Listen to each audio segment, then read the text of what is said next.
Muy bien, ¿cómo están? Soy Mario Pozzi Scott. Estamos otra vez con nuestro programa Butaca de Fondo. Esta vez tenemos un escritor, periodista, Ricardo Verástegui. Nos ha traído un libro, Reflexiones de un soldado de a pie, presentado en la última Feria del Libro. ¿Qué le impulsó a usted a estas reflexiones y estos contenidos en relación a autores y en relación a creadores y al manejo, digamos, de ciertas premisas reflexivas, filosóficas? Bueno, a mí lo que me motiva, en primer lugar, como periodista, ser un observador de lo cotidiano, pero también no solo un observador, sino también un actor, un protagonista de lo cotidiano. Por otro lado, está el hecho que el periodista que no lee no es un buen periodista. Entonces eso es importante para uno. Y cuando uno la lectura que realiza la confronta con la realidad, surge un diálogo muy rico entre aquellos que han escrito determinados textos y el que lo lee. ¿Por qué digo diálogo rico? Porque el que lo lee trata de entender ese pensamiento en el contexto en el cual está viviendo. Y entonces cuando yo viajo en el micro y veo una situación límite o determinado fenómeno, surge en mí inmediatamente, ¿no?, una reacción de que eso que estoy viendo es un reto para mí en cuanto a entenderlo, a comprenderlo y por lo tanto también a cambiarlo si es que es necesario que eso se cambie. Esta, digamos, la visión de todo artista está ligado también a una misión que es divulgar, ¿no? Claro. Y esa divulgación también tiene ciertas premisas, que es educar e informar.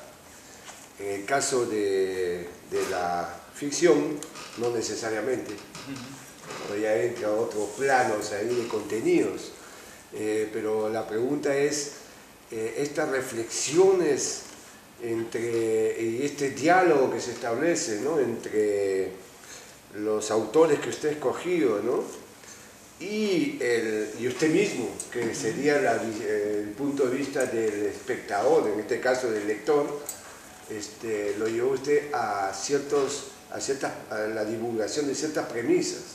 Sí, casi claro. Todas son humanistas, ¿no? Exacto. Sí, es que en realidad cuando uno interpreta un texto en función de la realidad, surge inmediatamente la recreación de la realidad.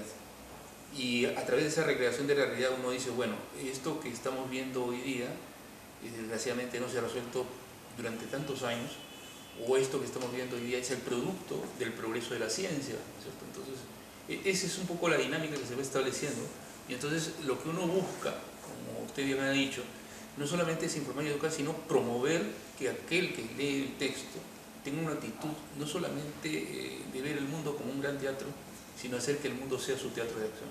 Claro, ese es un problema que tenemos en la actualidad, ¿no? O sea, el escaso nivel crítico sobre la realidad o sobre los acontecimientos que tiene ahorita en este momento los jóvenes. Claro, ¿no? Es que se les ha mecanizado a los jóvenes. ¿En qué sentido? En general la educación, por ejemplo, de los centros escolares es preparar al joven para la universidad. Y particularmente no para la universidad en cuanto a universidad, como uno la piensa la conciencia de un pueblo, sino como la universidad, como un lugar donde tú te vas a capacitar para determinada disciplina y tienes que salvar el examen de ingreso. Entonces no hay tiempo para pensar, es el tiempo de resolver cosas mecánicamente, ¿no? Entonces cuando los estudiantes ingresan por esta puerta, digamos así, ingresan sin una conciencia. Por eso cuando en general los estudiantes salen de la universidad o de un centro superior, el perfil que estos centros superiores, sobre todo la universidad, tiene de que sea un ciudadano comprometido con su país, con el desarrollo, es letra muerta, porque en realidad eso no pasa. Claro, pero eso tiene un porqué, ¿no? Claro. ¿Ese porqué cuál es? Ese porqué es porque hay un conjunto de poderes económicos, sociales y políticos que son los que van dando las pautas de lo que está bien y de lo que está mal, ¿no? A pesar de que, por ejemplo, nosotros somos un país multicultural, sin embargo, quien da las pautas, ¿no?, es una clase occidentalizada con determinado tipo de estética, con determinado tipo de valores sobre qué es la democracia y qué no lo es, ¿no? Y entonces ellos son los que imponen las reglas. Por ejemplo, el caso de la justicia campesina. Se ha luchado tanto que hoy en día sí se reconoce la justicia campesina de las comunidades, ¿no? Pero antes no, antes los campesinos atrapaban a un ladrón, hacían justicia con él, no digo porque lo mataban, sino que hacían determinadas cosas. Entonces venía el juez y el juicio no al ladrón, sino a los que habían hecho justicia, porque desconocía completamente la justicia comunal. Entonces eso, gracias a Dios, ahora se está superando en parte, pero todavía queda mucho por hacer. Claro, el gran problema, creo yo, que es, aparte de esa diversidad cultural, es la incomunicación debido al centralismo en Lima, al abuso de poder, a la era, digamos, actual de mercado, donde todas las pautas justamente son industria de la cultura, industria del libro, industria de la universidad misma, de la escolaridad, etcétera, ¿no? Si uno quiere acceder a una buena educación, pues tiene que pagar. Entonces eso en lugar de haber, digamos, ayudado, ha entorpecido las relaciones y las comunicaciones, ¿no? Claro, ahora el problema de la incomunicación tiene que ver que no nos conocemos. Ese es el problema. Y algunas veces no queremos conocernos tampoco. Entonces eso traba la comunicación, porque para comunicarnos tenemos que colocarnos en un nivel de igualdad, de empatía, diríamos así, ¿no? Donde yo acepto al otro con su cultura, con su manera de ser, sus costumbres, y él también va a recibir la mía, y en ese, ¿no?, diálogo que se establece, entonces nos vamos conociendo. Claro, pero si no hay esa posibilidad, pues entonces no claro, nada. venimos de una cultura de exclusión, ¿no? Claro. De raíz exclusiva, totalmente racista y de apartamiento del otro, ¿no? Y de utilización del otro. Pero se supone que estamos en un proceso de cambio gradual, digamos, cultural, ¿no? Frente a eso, el libro, Reflexiones de un soldado a pie, que le hice la pregunta antes de entrar acá a cámara, ¿por qué soldado de a pie? Podría ser ciudadano de a pie. Claro, en realidad... Interesante también la visión, ¿no? En realidad, sí, el soldado de a pie es un ciudadano de a pie, pero el sentido del soldado es el que tiene que tomar decisiones en su vida importantes, en lucha contra la adversidad, contra el temor, contra los miedos, contra la muerte, y tratar de superar eso para buscar nuevos horizontes y ganar lo que es la vida, ¿no? Evidentemente, eso significa también que este ciudadano de a pie, este soldado de a pie, tiene que tener un proyecto de vida. Porque si nosotros solamente nos quedamos en que vivimos, bueno, podemos terminar aburriéndonos de nuestra vida, porque no tenemos un proyecto, no tenemos un por qué vivir, ¿no? Entonces el soldado de a pie es aquel que tiene por qué luchar y trata de hacerlo en su tiempo y en su espacio, ¿no? Las reflexiones de su libro abarcan un espectro muy amplio a nivel cultural y a nivel, va de la religión a escritores, filósofos, poetas, etc., ¿no? Sí. ¿Cómo ha construido ese abanico? Bueno, es porque desde pequeño intenté conocer la realidad de mi país. Y quizá cabe la pena señalar una anécdota. Cuando era muy niño, yo estuve presente cuando se realizaron las invasiones, por ejemplo, de San Martín de Porres y de Ciudad de Dios. ¿Quién me llevó a esas invasiones? Mi abuelo. Y me dijo, mira hijo, yo ya estaba niño, y le dice, esta es la realidad de nuestro país, ¿no? Y entonces de ahí surge toda esa inquietud que yo tengo. Una sensibilidad social. Y luego cuando era muy niño también mis padres vivían en Huancayo y mis abuelos en La Oroya. Y entonces yo supe lo que era la explotación directamente del minero por parte del Acero de Pasco Corporation, con las condiciones en que ellos vivían. Quizá como niño no he de entender sociológicamente todo porque eso era imposible, pero sí me chocaba el abuso y la miseria en que la gente vivía, ¿no? Entonces eso ha cambiado mucho, ¿no? Claro, pero de todas maneras existe esa mentalidad desgraciadamente impuesta por estos sectores dominantes de nuestra sociedad, donde lo que vale es aquel que supera a los demás por encima de los demás, ¿no? Y no hay una actitud de solidaridad, es decir, yo puedo superarme y ser algo, o alguien, como digamos, pero para servir a los demás, no para servirme de los demás. Entonces ahí está un poco el punto. La diferencia, ¿no? Acá en Infinito pone algo de Héctor Lavoe. ¿Por qué escoge Héctor Lavoe al final? Interesante. Bueno, eso lo escogió... ¿Cómo tiene su final? Nada dura para siempre. Eso lo escogió editor. que ha sido mi alumno en la secundaria. Qué bueno. Y bueno, él escoge eso, creo, porque capta el sentido del libro, ¿no? Es decir, nada dura para siempre porque todos vivimos en una contingencia temporal, ¿no? Y entonces necesitamos hacer que nuestra vida sea fructífera y trascendente, ¿no? En el sentido de que dejemos huella, ¿no? Y las personas que evidentemente no tienen una vida que trasciende nunca dejan huella y nadie termina por conocerla, ¿no? Sí, eso es un problema, digamos, de conciencia social, ¿no? De conciencia y de conocimiento integral, ¿no? Este es su libro número cuarto. Sí. Cuéntenos un poco sobre sus otros escritos. Bueno, en la época de la violencia política yo escribí un ensayo que se llama Vivir para existir. Y este ensayo fue publicado en Ecuador y también acá. Y se refiere a cómo es que la vida es importante porque hace que el ser humano tenga vigencia histórica. Pero no basta la vida, también es necesario que ese ser humano con condiciones deseables pueda proyectarse hacia el futuro. Entonces el resumen de ese ensayo era eso, ¿no? Vivir, sí, pero para existir, para tener proyecto y no para frustrarlo. Entonces la muerte de las personas no es solamente que mataron a una persona, sino que frustraron su historia, le cancelaron para siempre el aporte que esta persona pudo dar. Y pudieron haberlo hecho o los subversivos o los militares, pero igual esa persona que murió, claro, esos son los horrores, digamos, de la guerra, ¿no? Se truncó. Entonces ese fue un ensayo que hice sobre, otro fue sobre iglesia y comunicación, sobre el rol que los cristianos deben tener realmente en la labor cotidiana que realizan, que es propiciar, promover espacios de diálogo que permitan que la gente pueda humanizarse, ser persona, ¿no? Tanto en el sentido individual como en el sentido de lo colectivo, ¿no? Y luego he escrito uno sobre derechos humanos, justamente también en función del contexto en que vivíamos, que tuvo bastante acogida por algunas organizaciones de defensa de los derechos humanos, pero es un poco más ver los derechos que nos asisten, ¿no? Como derechos que nos posibilitan la calidad de vida. Por ejemplo, mucha gente pensaba en ese contexto, me chocaba mucho decir que los derechos humanos son de los terroristas, ¿no? Etc. Pero lo que nosotros tenemos derechos humanos como cuestión universal lo tenemos en la Constitución, ¿no? O sea, lo que nosotros decimos a nivel universal como derechos humanos son derechos constitucionales. Entonces yo les decía, bueno, así leamos la Constitución. ¿Qué dice la Constitución? Defensa de la vida, ¿no? Entonces, ahí está, esos son los derechos.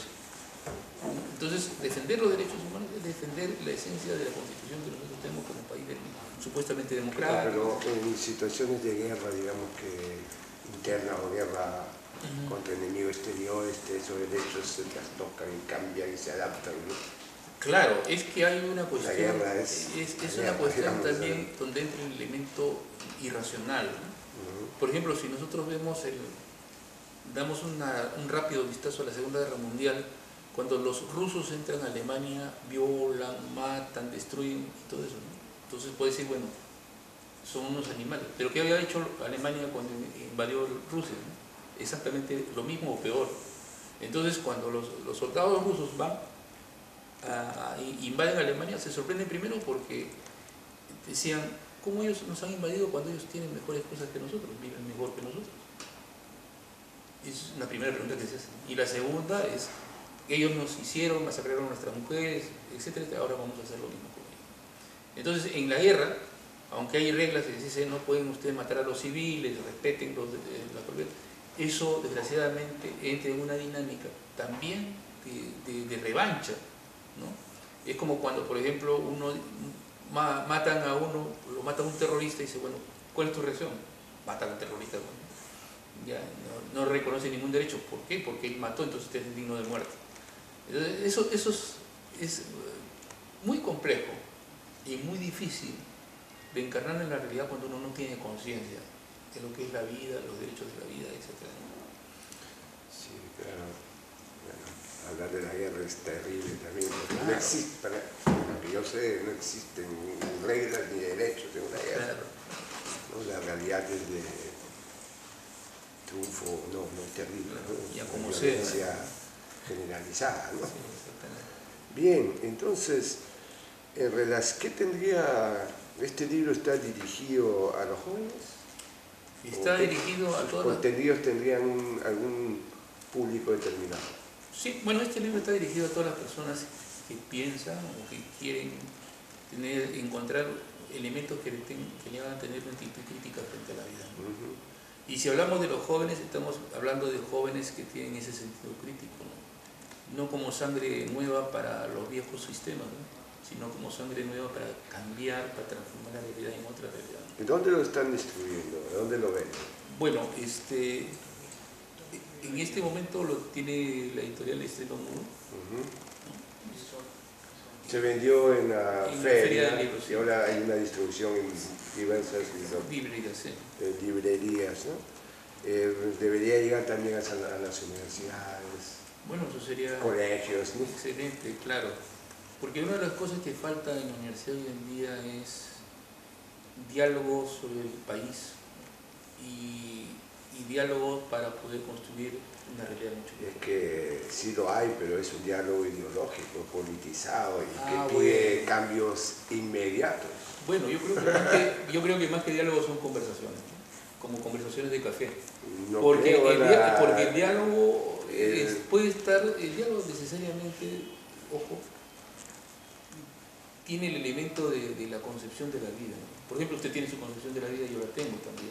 Y cuando conversamos, cuando dialogamos, estamos poniendo nuestra manera de entender la vida. Lo importante es que no entendemos como dos contendientes de por quién va a ganar, sino de tratar de entender la realidad desde nuestra propia tradición. Eso es importante. Y eso no se está dando, ¿no? Sino que se va, por ejemplo, a un diálogo como lucha entre gladiadores, ¿no? Entonces, a ver quién gana, ¿no? Y ahí no llegamos a ninguna parte. Bueno, no, yo no me refería al diálogo como el arte de comunicar, sino que me refería que en la universidad sí hay un diálogo con la política, con la ideología, contra la violencia o con la violencia, claro, ¿no? Y que es justamente el motor de toda universidad, ¿no? Claro, en realidad lo que la protesta y la búsqueda de sus derechos y llegar a los niveles necesarios y tener conciencia de lo que es el país y no estar envueltos en una nebulosa, digamos, ¿no? Bueno, eso es importante, ese es el nervio motor de la universidad. ¿No? Ahora, lo importante es que las personas de la universidad, desde su disciplina, piensen también cómo puede aportar a su país. Claro. No solamente es una posición determinada, ¿no? Que es justo que cada uno la tenga, sino, si por ejemplo, vamos a decir, y le cuento una experiencia de Ayacucho, yo estudio enfermería, ¿a quién voy a servir? ¿Qué pasaba? La directora de la Escuela de Enfermeras de Ayacucho a mí me invitó a darles una charla a toda la escuela, porque ellos que son de ahí, de Ayacucho mismo, cuando empezaron a estudiar, despreciaban a su propia gente, no valorando incluso, por ejemplo, lo que se llama la medicina tradicional andina, ¿no? que vale, que sirve. Entonces ellos se habían como autoennoblecido, vamos a entender ese término, ¿no? Y pensaban que los demás eran inferiores, y siendo de la misma etnia, siendo de la misma población, etcétera, etcétera, ¿no? Entonces, lo que tiene que ayudar a ir a la universidad es decir, no, señores, el diferente no es desigual, el diferente tiene algo que aportar para que podamos tener un diálogo de iguales. Eso es y en la práctica, ¿no es verdad? Entonces, no es que uno sea mejor que otro, sino que cómo integramos, en este caso que le hablaba, la medicina avanzada, occidental, qué sé yo, con la medicina tradicional. Bueno, este es un proyecto a futuro, ¿no? Creo que está sí. en manos de los ministerios, de la propia, digamos, población, ¿no? Claro, es que mire, los médicos, de la gente que se acerca. Y si nos confrontamos con la industria, digamos, de la medicina, creo que también es un recurso. Sí, claro. Contra el alto precio de los medicamentos. Bueno, señor Reati, perdón, acabamos de tener un amigo Reati. Me alegro, lo felicito por su libro y algunas últimas palabras al público. Bueno, yo quisiera que tomemos conciencia a partir de la observación que hizo hace un momento, que tanto el Estado como la sociedad tienen por constitución, porque la constitución así lo manda, la responsabilidad de luchar por la dignidad de la persona humana. Y una manera de levantar a la persona humana es a través, entre otras cosas, del arte, de la ciencia, de la literatura, y no solo de matemáticas, no solo de disciplinas como la química, que son importantes, no hay que negar eso, sino todo esto entendido como aportes a mi formación, y no solamente a un medio training, como decía Ari, capacitación mecánica para realizar determinadas cosas, sin saber ni por qué las realizo, ni para quién las realizo, y si beneficia a alguien como colectivo o beneficia a intereses de otro tipo. Muy bien, muchas gracias. Muchas gracias a ustedes. Esperamos en las próximas reuniones, ya nos vemos. Estaremos ahora con la continuidad de nuestro programa de Butaca de Fondo y nos vemos el próximo lunes. Muchas gracias.